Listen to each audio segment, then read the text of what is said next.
Of all the things that I've always thought about, genetic determinism has been one of the things I've thought about that I've decided to reject. I've decided to reject it, and then whenever I'm going through something in life, I think, okay, cool, it's determined. And this is one of the biggest mistakes about genetic determinism, is that sometimes you can literally use it as a way to say that I am determined to live a certain lifestyle, when sometimes it's just a life test. Sometimes it's just a life test. There are life tests in life. A life test. Something doesn't go well, you don't get a job, that girl rejects you. It's a life test. Sometimes there are life tests, okay? To get anywhere in the world, you need to go through a lot of tests. If you look at anyone who drives a Lamborghini today, okay? They had tons of tests. A guy who is not that great in terms of attractiveness and is found a way to land many attractive girls.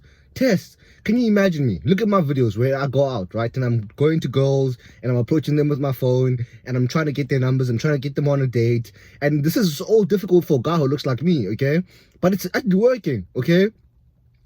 Do you know how many tests I've had to go through? Do you know how many times I've approached girls, gone out on a day when I was 18 and I was approaching girls and I came back crying, tearing, thinking about ending my life just because some girl said that my teeth were ugly or something like that, okay?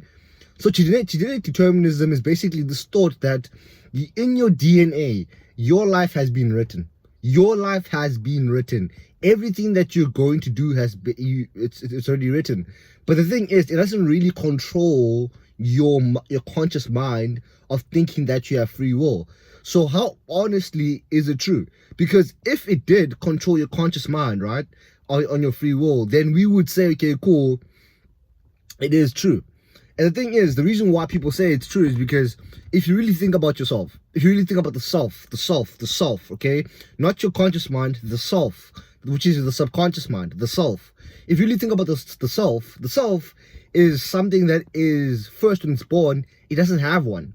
When you're born as a baby, a 3-year-old baby, 2-year-old, 1-year-old, you don't have a self yet. You don't know who you are. You don't know your name. You don't have any experiences. You don't even know your mother. Okay? So what are you? Basically, you're just a human being that is made up of nothing. Okay? Now, this is a very, very tricky thing to actually get over, because it's like, whoa, that's weird. So because before you become conscious of something, there has to be things that you can become conscious of, okay? So basically, genetic determinism is saying that, well, every time you became conscious of something, it was something that you were not in control of. So what does that mean? That means you weren't in control of the mother you were given. You weren't in control of the city you were born in. You weren't in control of the father you were given. You weren't in control of the dynamics that you were born into. You weren't in control of the experiences that you've experienced. The car accident that happened, the this that happened, the breakup, the this, the looks, your intelligence. You weren't in control of it. And based upon this uncontrollable factor, if we input you into this simulation we called life and its existence, it says that you are always going to go to a certain destination, put in a certain destination. So what does that mean? That means that if we input you with these type of experiences, if we just drop you on earth, you will always go back to what you were always meant to be. For instance, if we take someone who is determined to be poor, if we drop them into the world as a fucking millionaire, the thing says that they will always find a way to go back into being poor. There's a thing that says that if all the money in the world was taken from everyone, okay, and everyone had to fight for their money again, it would land back on the same people. The same people who are millionaires would be millionaires today. The same people who are billionaires will be billionaires today. The same people who flaunt money, flex, the people we don't like, the people who just flex their money, they would be doing it again today. It's just a matter of time. Maybe not in a time aspect, maybe their kids would, okay?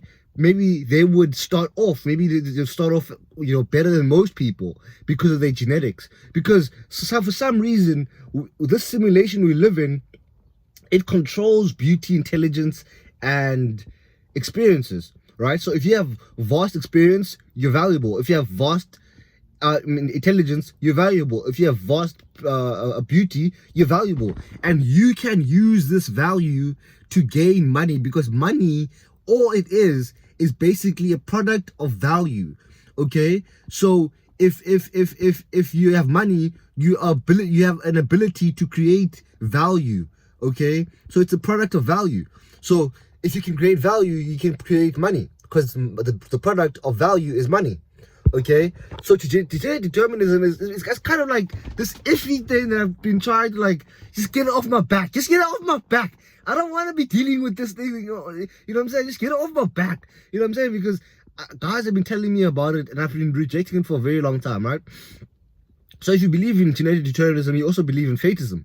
So you believe that we are basically fated in our lives to experience everything we experience. The thing is, there is no way of truly understanding whether you're right or wrong. The thing is, free will or fate, I don't know how it works. I really don't, because when I was young, I really believed in fate. I believe in fate, okay? I looked at life, and I was like, man, this thing looks fated. If you really look at life, if you have the consciousness and you have the third eye that's open, spirituality is bullshit. Some people just don't understand these third eye things, okay?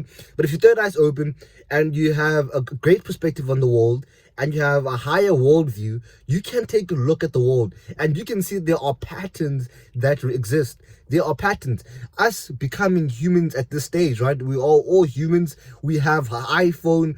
I can somehow speak to you, and you're on another part of the country or another part of the world, and I'm somehow able to communicate and talk to you somehow through this medium called YouTube, and I'm not even speaking to you, I'm speaking to a couple of people. How is that even possible? Okay, now you take that and you take a look, and you look at the kind of like the amount of waste that's happening, the plastic, the amount of crime that's happening, the wars, the nuclear that we've created. So it's balanced. Okay, so the more pleasure, the more ability we can, the more we become less human in terms of, that base that we first started off as, the more, we also become more monsters from the base that we first started off. Because we were always monsters. We just have now the tools to take out that monsterousness in us to now exert force onto reality.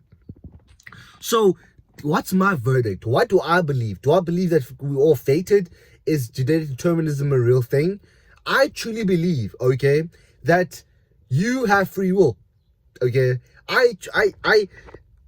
What am I saying? Label, what are you saying? I don't know. I don't know. That's where my thing is. I just don't know, okay? For a very long time, I believed that like reality was fated. For a very, very long time, I really believed it, okay?